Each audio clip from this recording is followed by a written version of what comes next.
Pada hari ini kita belajar bagaimana menganalisis pementasan sebuah teater.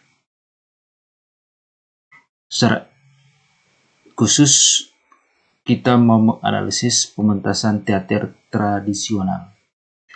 Untuk hal ini kita mengambil contoh dari dongeng Si Jolo atau cerita Si Jolo.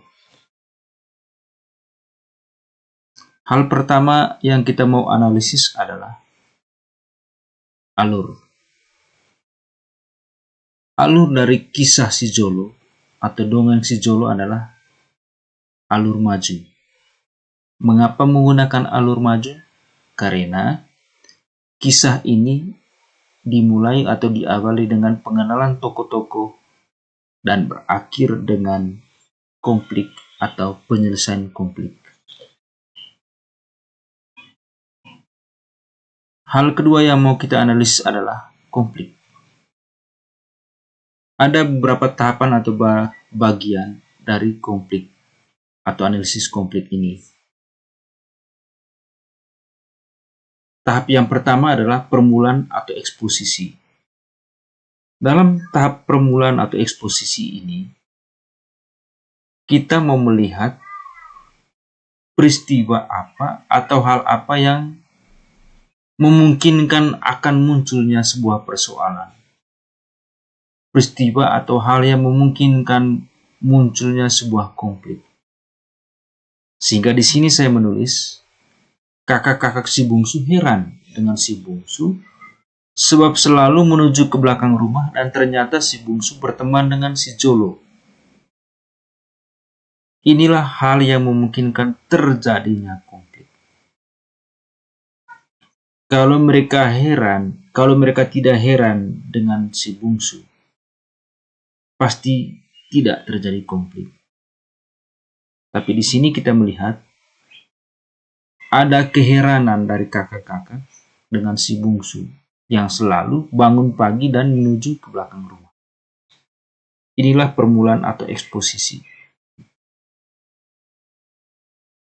Tahap yang kedua dari analisis konflik adalah aksi dan tahapan konflik. Ada beberapa tahapan konflik. Yang pertama, konflik awal. Kita melihat kakak-kakak si bungsu ingin berteman dengan si Jolo, namun Jolo tidak merespon.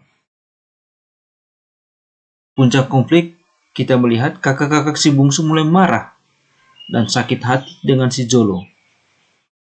Sebab si Jolo tidak mau berteman dengan kakak-kakak si bungsu. Yang berikut ada penyelesaian konflik. Di situ kita melihat kakak-kakak si bungsu membunuh si Jolo. Inilah penyelesaian konfliknya. Kakak-kakak si bungsu membunuh si Jolo.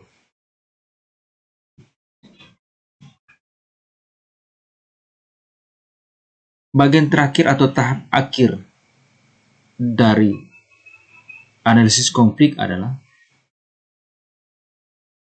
si bungsu sangat menyesal dengan tindakan yang dilakukan oleh kakak-kakak. Hal yang ketiga yang kita mau analisis adalah babak. Dongeng atau kisah si Jolo terdiri dari 2 babak. Mengapa 2 babak? Karena kisah ini terjadi di 2 tempat. Tempat yang pertama di dalam rumah, tempat yang kedua adalah halaman rumah atau di belakang rumah.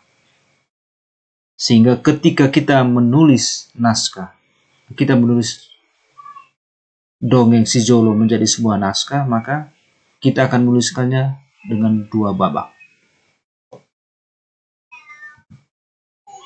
Yang keempat, penokohan. Hal yang berikut yang mau kita analisis adalah penokohan.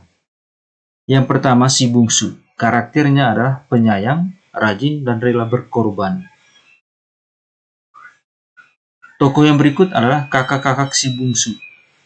Karakternya adalah pemarah, pendendam, dan pemalas. Yang terakhir adalah si Jolo. karakternya adalah tulus dan setia.